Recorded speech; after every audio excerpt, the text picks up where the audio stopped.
Yon. Hello mga boss. This is Basta Manibela, Gilbert Garcia. May bago po tayong laruan. Ay, electric car po pala. Ito po ang bagong Renault Twizy. Ang Renault Twizy ay electric car na 4-wheel disc brake po. Ito po ay power by electric. Ipapakita po natin ang parang sports car na electric. Ayan, 4-wheeler po siya. Ano po? So cute, maganda, elegante, sporty. Yan po ang Renault Twizy. 2-seater po ito. May mga upgraded na po ito. Ang spoiler, in-upgrade po yan, worth of 30,000. And ito po, yung window po nito, hindi po stock yan. Upgraded po yung window na yan. So pagbubuksan po natin, parang Lamborghini style po ito. Yan, tumataas po. Yan, ganyan po ang pagbubukas niya. Ipakita po natin, 2-seater. Ito pong electric car na to. Meron din pong Bluetooth system yan na in-upgrade para pagka magsa-sounds po kayo habang bumibiyahe. At ganun din po ito. Mahal po itong mating po na to, yung original Renault. I think nasa 15,000 po yan, in-upgrade ng first owner. O ito pa po, ipapakita po natin yung power box niya.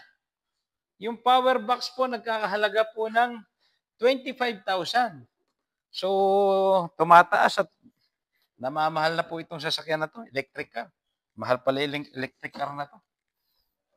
Ayan, no? Ang ganda po. Oh. Ayan, no? Ito po, in-upgrade po natin. Yan po yung window worth of 30,000 pesos. Upgraded po yan sa dealer ng Renault Twizy. Ito pong Renault Twizy, wala ka nang iintindihing gasolina. Ito po, powered by electric. Ang charging niya, nasa 3 hours, full charge na po kayo, pag na totally drain.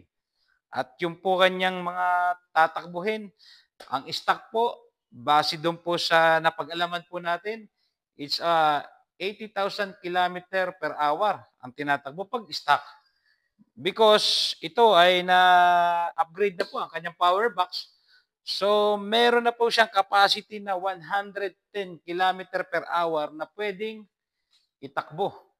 So, sporty, upgraded na po ang kanyang look. Yan, ang ganda po. Renault Twizy, available po kay Basta Manibela. So, ito parang bago pa. Dahil naalagaan ng first owner po ito. Ma-avail nyo po ito sa dealership ng 760,000 sa stock niya. Sa brand new. And plus upgraded po, worth of 150. So, but now po ngayon, dahil ito ay second hand na po, eh, murang-mura na lang po natin ibibigay. It's only 570,000 pesos.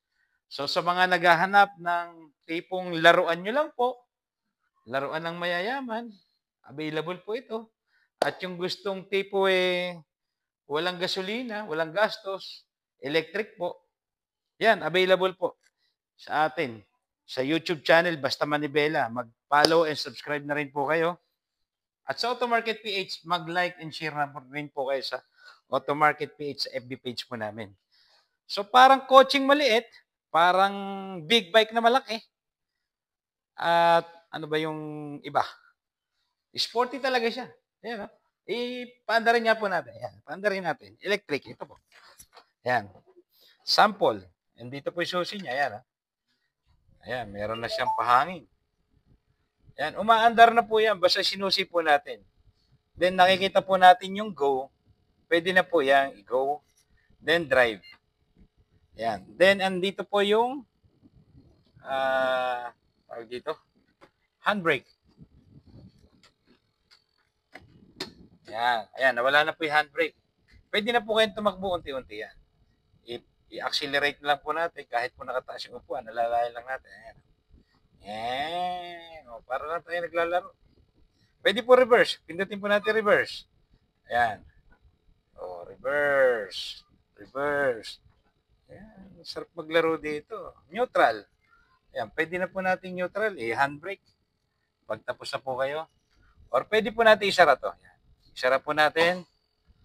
Ayan. Medyo pagka isasara po natin, dahil upgraded po yung window niya, ililis lang po natin ng konti. Ayan. Nakita niyo po yung pagsasara. Andito rin po sa kabila. Ayan, no? Ililis lang po natin ng konti. Dahil para sumakto. Ayan. So, i-play po natin. Drive.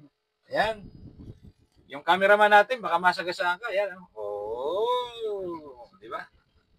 Electric po ito. Wala tayo. Reverse po natin. Wala tayong maintenance sa everyday. Nagagasolinahan. Pagka hindi po siya kailangan i-charge at hindi pa drain, so hindi pa po kayo mag-charge. So drive. Ayan, no? Matulin din po ito. Kasi sabi po ng dating owner, na-upgrade po niya. So may capacity na siya 110 km per hour dahil sa power box na in-upgrade. Ayan, mapapansin po ninyo, pwede na natin, ayan, naka-neutral na. Pwede na natin patayin. Ayan, at pagbukas naman din po, may kakalabitin lang dito sa kanyang pintuan, sa side. Ayan, para kang nakasakay Lamborghini, kaya lang manual. Manual po, ayan. This is Basta Manibela, Gilbert Garcia. Kunin nyo na po ang aming laruan na electric car. So, available po ito sa Auto Market PH, FB page at YouTube channel, Basta Manibela. So, kay dito Basta Manibela, you have a peace of mind. So, always remember, Jesus loves you and thank you.